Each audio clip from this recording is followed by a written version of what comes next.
Kizamde, hop on the beat!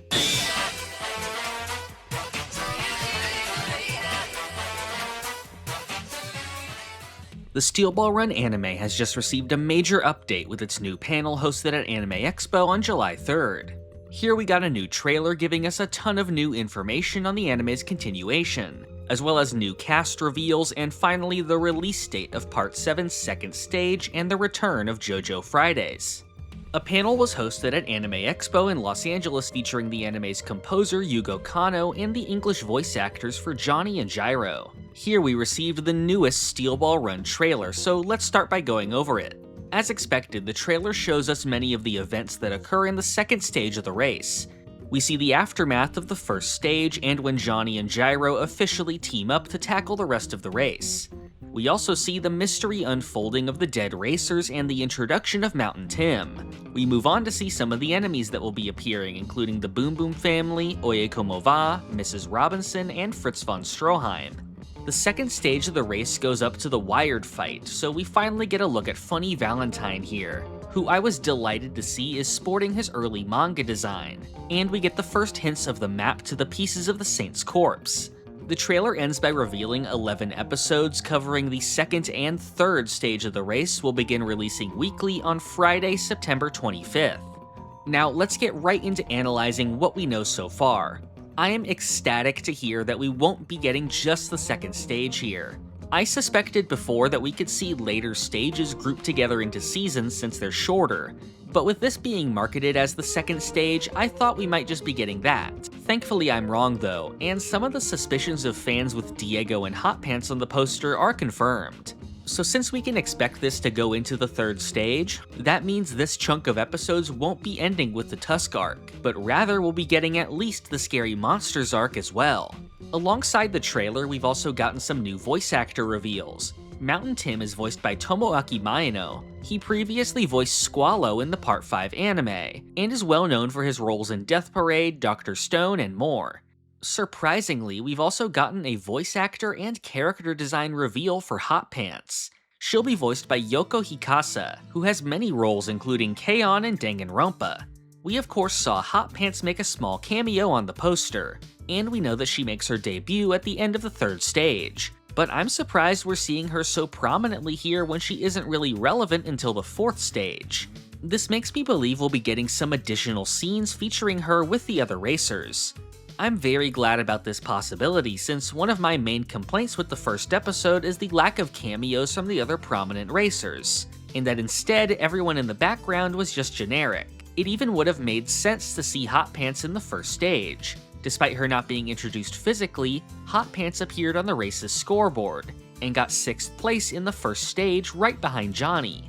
So perhaps with this season starting with the ending of the first stage, her and some of the other nearby racers like Stroheim and the Boom Boom family will appear, and we could get some further scenes foreshadowing her importance later.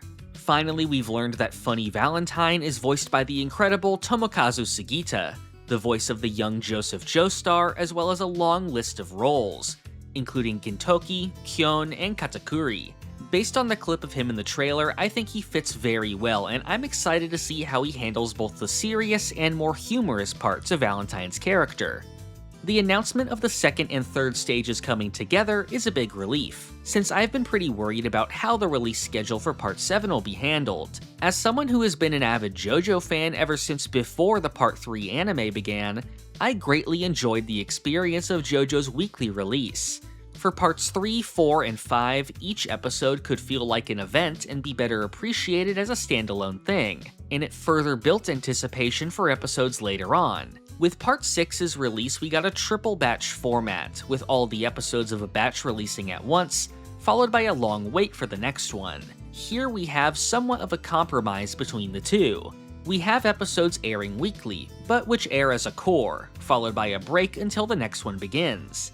The anime industry has changed quite a bit since the older seasons of JoJo, so a giant weekly 50-episode season of this just wasn't going to happen here. In this way, the release of Steel Ball Run is just like any other weekly anime of today, with seasons being split into smaller pieces. So I'm happy with what we're getting, since not only will the weekly experience of JoJo be preserved, The wait between cours is also going to be alleviated by having months of weekly episodes to get through. The first stage was adapted into a special 47-minute episode, and quite a lot of tweaks were made to it, which I went over in a previous video, so I am very excited to see what may be added or altered in the adaptation when it returns in September. In other JoJo news, we've learned that a new JoJo pop-up will be touring the United States. This one is based on The JoJo World, a permanent JoJo shop that opened in Japan in July of last year.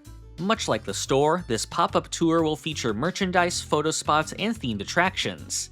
It will be starting in Cerritos, California, and then moving to Seattle, Washington, and Chandler, Arizona. Since it'll end up close to me, I'm very excited to check it out, and I hope you can manage to do the same. I'll be covering any new Steel Ball Run news as things progress, so make sure to subscribe and click the notification bell. You can also join the Hum and Beat Discord to be notified on new uploads and any Steel Ball Run news. Finally, I'd appreciate if you help support the channel on Patreon or by becoming a YouTube member below. All supporters get featured in the credits and can submit viewer questions that I go over in my main videos. Thank you for watching. This is the part of the video when I thank my $5 and up patrons and members. Thank you to Doorbell, Crayon, RigoVids, Pumpkin Doge, Sponge Cake, Cakext, Feliciano Rabaja, Christian McDonough, Pulse Dog, Rob Goliath, Big T, Gold, Red Hot Mayonnaise, Zenkai, Keenan, Saint Bobo, John Garcia, Crank and Plank, Fran Studios, Shin Megami Tensei Film Reviews, Griffiono, Fiddlehead, Justice, Joao Marchins, Danilo K, Kali, Javier's Milk, Billy the Corgi, Time Lord, Moist Daddy Tom, Daisuke, Artist 9398, Monkey 15, Conti Goat, Holy Peanut, and Negif.